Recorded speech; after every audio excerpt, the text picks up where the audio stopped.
వ్యవసాయం చేసినా, గార్డెనింగ్ చేసినా మనం ఫైనల్గా కష్టపడేది దాని నుంచి వచ్చే ఫ్రూట్స్ అండ్ వెజిటేబుల్స్ కోసం.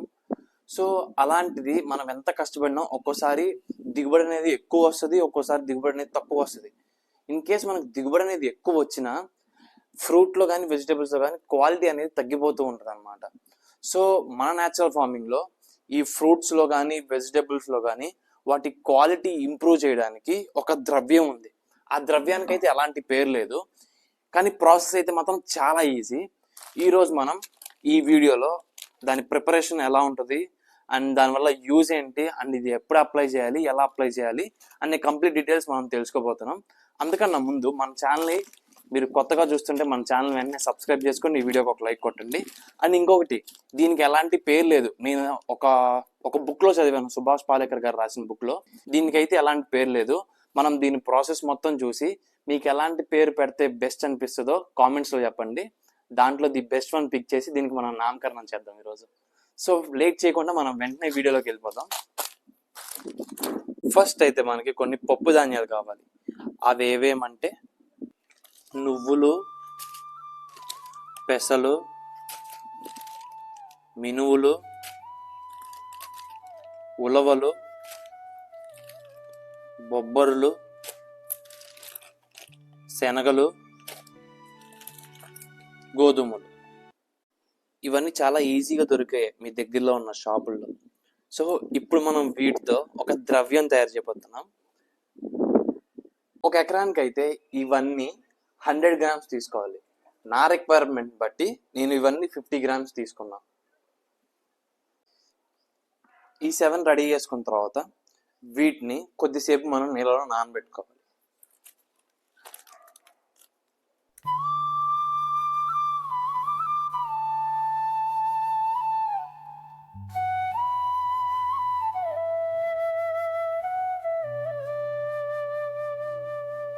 ఒక 1 అవర్ వీటిని నీళ్ళల్లో ఇలానే ఉంచాలి. 1 అవర్ తర్వాత ఒక 7 క్లాత్ పీసెస్ తీసుకోండి, తడిపినవి. నెక్స్ట్ మనం నానబెట్టుకున్నవి కలెక్ట్ చేసుకుందాం. ఇంకా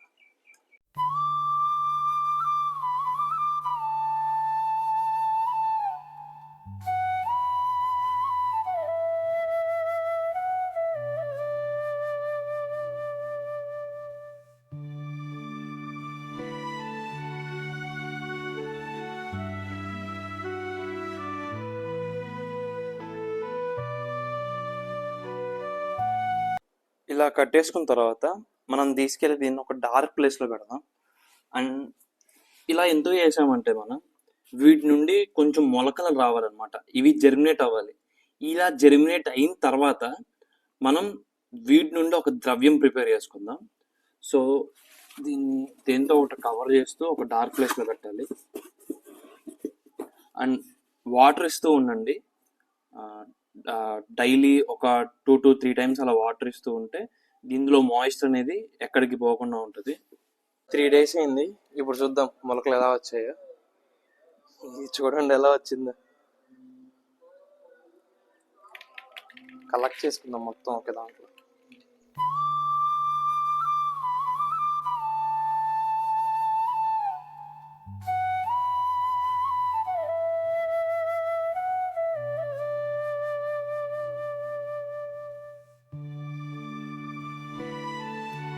జెర్మినేట్ అయ్యాయి. సో నెక్స్ట్ వీటిని పేస్ట్ లా చేసుకోవాలన్నమాట. మీ ఇంటి దగ్గర ఏమన్నా రుబ్బురోలు ఉంటే అందులో చేసుకోండి. ఇఫ్ ఇన్ కేస్ రుబ్బురోలు లేకపోతే చిన్న చిన్నవి వస్తున్నాయి కదా పేస్ట్ చేసుకోవడానికి, వాటిని యూజ్ చేసైనా పేస్ట్ చేయొచ్చు. ఇఫ్ ఇన్ కేస్ అవి లేకపోతే మనం లీస్ట్గా అంటే లాస్ట్ ప్రయారిటీ మిక్సీకి ఇద్దాం. మోస్ట్లీ ఎవరు మిక్సీ వైపు వెళ్ళొద్దు, ఎందుకంటే ఆ మిక్సీ వేసినప్పుడు హీట్ అనేది జనరేట్ అవుద్ది. హీట్ జనరేట్ అయినప్పుడు ఏమవుద్దంటే వీటిలో కొన్ని న్యూట్రిషన్ వాల్యూస్ అనేవి పోతాయి. సో అందుకని దాన్ని మనం లాస్ట్ కన్సిడర్ చేద్దాం. దీన్ని mostly patience is the key of success అంటారు. మన న్యాచురల్ ఫార్మింగ్లో కానీ ఆర్గానిక్ ఫార్మింగ్లో కానీ ఈ వర్డ్ 100% ట్రూ.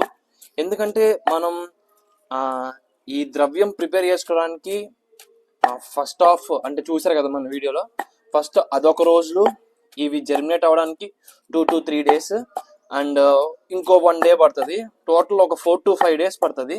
సో ఈ 4 to 5 days మనం గనక పేషెన్స్గా దీన్ని నీట్గా ప్రిపేర్ చేసుకోగలిగితే ఒక మంచి ద్రవ్యం అనేది మనం ప్రిపేర్ చేసుకోవచ్చు. అసలు మన మెయిన్ ఏమేంటి, ఈ కెమికల్ ఫార్మింగ్కి బాయ్ చెప్పడమే. సో ఇలాంటి మంచి మంచి ద్రవ్యాలు ప్రిపేర్ చేసుకోవడం వల్ల మనం ఇంకొంతమంది ఫార్మర్స్ని ఈ న్యాచురల్ ఫార్మింగ్ వైపు కన్వర్ట్ చేయొచ్చు అనమాట. ఎందుకంటే మనం ఇవన్నీ తయారు చేసుకొని, అంటే ప్రీవియస్ మన యాన్సిస్టర్స్ వాళ్ళు ఎలా తయారు చేశారో అలానే మనం తయారు చేసుకోవచ్చు. అండ్ ఈ ప్రాసెస్ కూడా ఇంట్రెస్టింగ్గా ఉంటుంది కాబట్టి దీని నుంచి మనం కనుక హై హీల్డ్ అనేది మనం గెయిన్ చేయగలిగితే వేరే ఫార్మర్స్ లైక్ కెమికల్ ఫార్మింగ్ చేస్తున్న ఫార్మర్స్ని కూడా మనం ఈ న్యాచురల్ ఫార్మింగ్ వైపు తీసుకురావచ్చు అనమాట. మన పంట కాయ దశల్లోకి వచ్చాక boron, zinc, molybdenum and phosphorus ఇవన్నీ ఎక్కువగా కావాలి. ఈ 7 పప్పు దినుసుల్లో ఎక్కువగా iron, potassium, phosphorus, magnesium and zinc అనేవి ఎక్కువగా ఉంటాయి. ఆ ఎక్కువ కూడా ఇవి విత్తనాలు కాకుండా మొలకెత్తిన తర్వాత చాలా ఎక్కువగా ఉంటాయి. ఫ్రూటింగ్ స్టేజ్లో ఈ పర్టికులర్ న్యూట్రిషన్స్ కావాలని చెప్పుకున్నాం కదా, ఆ న్యూట్రిషన్స్ని ఈ న్యూట్రియంట్స్ వీటి నుంచి వచ్చే న్యూట్రిషన్స్ మ్యాచ్ చేస్తాయి కాబట్టి అందుకని ఈ పర్టికులర్ 7 పప్పు దినుసులు మనం యాడ్ చేసుకున్నాం ఇందులో. సో నెక్స్ట్ ప్రాసెస్ మనం ఇది పేస్ట్. సో మనం ఇప్పుడు ఈ పేస్ట్ని తీసుకెళ్ళి ఈ పేస్ట్ మనం నెక్స్ట్ ప్రాసెస్కి తీసుకెళ్దాం. ఒక పెద్ద డ్రమ్ తీసుకొని ఆ డ్రమ్ములో 1 ఎకరానికి 100 liters ఆఫ్ వాటర్ కావాలి. సో వాటర్ యాడ్ చేస్తున్నా, అది కూడా బోర్ వాటర్ యాడ్ చేయాలి. ఎందుకంటే బోర్ వాటర్లో అంటే దీని కింద భూమి నుంచి వస్తాయి కాబట్టి బోర్ వాటర్, అందులో లివింగ్ ఆర్గానిజమ్స్ ఉంటాయి అన్నమాట. So maximum bore water use చేయండి. నెక్స్ట్ మన మిక్చర్ని స్లోగా యాడ్ చేసుకోవాలి ఇందులో.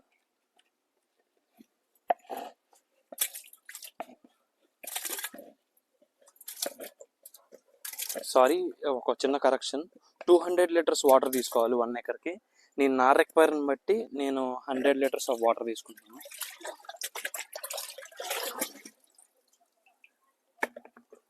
ఒకసారి మిక్స్ చేసుకోవాలి ఇది.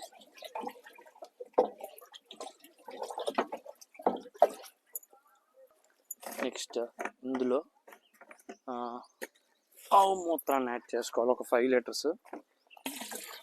మా దగ్గరలో ఆవు ఉంది కాబట్టి నేను ఆవుది కలెక్ట్ చేస్తూ ఉంటాను రోజు. సో నా దగ్గర రెడీగా ఉంది, మీరు కూడా రెడీగా పెట్టుకొని ఈ ప్రాసెస్ స్టార్ట్ చేసుకోండి.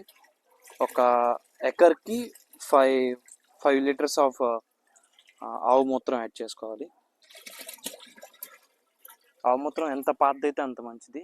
ఆవు మూత్రం ఎందుకు యాడ్ చేస్తామంటే దీంట్లో useful of billions useful micro organisms ఉంటాయి. అందుకని మనం ఆవు మూత్రం యాడ్ చేసుకుంటాం. ఆవు మూత్రం యాడ్ చేసుకున్న తర్వాత ఒకసారి క్లాక్ వైజ్లో తిప్పండి.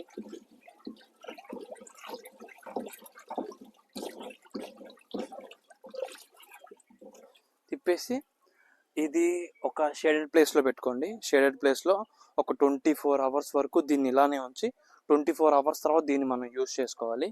అండ్ ఈ 24 hours ఇప్పుడు ఒకసారి తిప్పాం కదా, నెక్స్ట్ మళ్ళీ కొద్దిసేపు ఆగిన తర్వాత, అంటే 24 hours 3 times దీన్ని మనం రొటేట్ చేసుకోవాలి, క్లాక్ వైజ్లో రొటేట్ చేయాలి. సో నెక్స్ట్ మనం స్ప్రింగ్ డే అంటే నెక్స్ట్ డేకి వెళ్ళిపోతాం. 24 hours ఇలా ఉంటుంది మన ఈ ద్రవ్యం.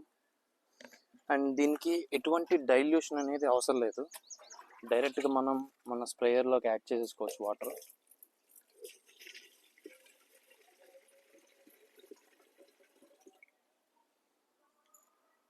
ఇప్పుడు మనం స్ప్రే చేయడానికి వెళ్దాము.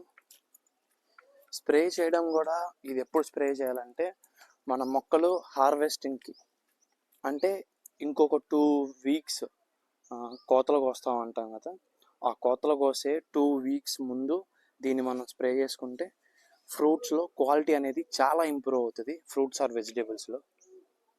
వర్షం పడింది, బురదగా ఉంది ఫుల్గా. సో దీని రిజల్ట్ కూడా నేను మన ఛానల్లో పెడతాను, అంటే ఛానల్లోనే కాదు ఈ వీడియోలోనే డైరెక్ట్గా పెట్టేస్తాను రిజల్ట్ కూడా. ఇది చాలా బాగా పనిచేస్తుంది. నేను ఇది గోరుచిక్కుళ్ళకి బెండలకి స్ప్రే చేశాను. దాని రిజల్ట్ చూపిస్తాం మీకు ఇప్పుడు. హార్వెస్ట్ చేసి ఒక 2 వీక్స్ ముందు స్ప్రే చేసుకోవాలి ఇది. చూడండి గోరుచిక్కులు ఎంత బాగా వచ్చాయో. బెండకాయలు కూడా ఉంచమంటే మా వాళ్ళు, అంటే నేను చెప్పడం మర్చిపోయాను, మా వాళ్ళు మర్చిపోయారు, కూర వండేసారు వాటిని. గోరుచిక్కులు మాత్రం చాలా బాగా వచ్చినాయి. సో అంతే, చాలా బాగుంది. అండ్ నేను ఈ లిక్విడ్ అంటే నేను ప్రిపేర్ చేసింది కూడా వేరే రైతుకు కూడా ఇచ్చాను, ఆయన స్ప్రే చేశారు, రిజల్ట్ బాగుందంట ఆయనకు కూడా. దీని ప్రిపరేషన్ చాలా ఈజీ. ఎవరైనా ఇంట్లో ఉండి చాలా తక్కువ వస్తువులతో దీన్ని ప్రిపేర్ చేసుకోవచ్చు. బట్ తక్కువ వస్తువులతో చేసినా చాలా ఎక్కువ యూజ్ ఉంటుంది. చూసారుగా నేను రిజల్ట్ కూడా చూపించాను. వెజిటేబుల్స్ చాలా బాగా వచ్చాయి. సో ఇది మీరు ఫ్రూట్ క్రాప్స్లో కూడా యూజ్ చేసుకోవచ్చు. హార్వెస్టింగ్ చేసి ఒక 2 వీక్స్ ముందు స్ప్రే చేసుకుంటే చాలా మంచిది. స్ప్రే అయినా చేసుకోవచ్చు, లేదా ఇరిగేటెడ్ వాటర్ అంటే మన పొలాల్లోకి వదిలే వాటర్ ద్వారా కూడా ఇచ్చేసుకోవచ్చు. ఐ హోప్ ఈ వీడియో మీకు నచ్చే ఉంటుంది. ఇలాంటి మరిన్ని వీడియోస్ మీరు చూడాలనుకుంటే ప్రతి వెన్స్డే అండ్ సాటర్డే 12:33 PM మన ఛానల్లో పోస్ట్ చేయబడతాయి. అది మీరు మిస్ కాకుండా ఉండాలంటే వెంటనే మన ఛానల్ సబ్స్క్రైబ్ చేసుకోండి అండ్ మీ ఫ్రెండ్స్ అండ్ ఫ్యామిలీకి షేర్ చేయండి. Thanks for watching. Have a great day.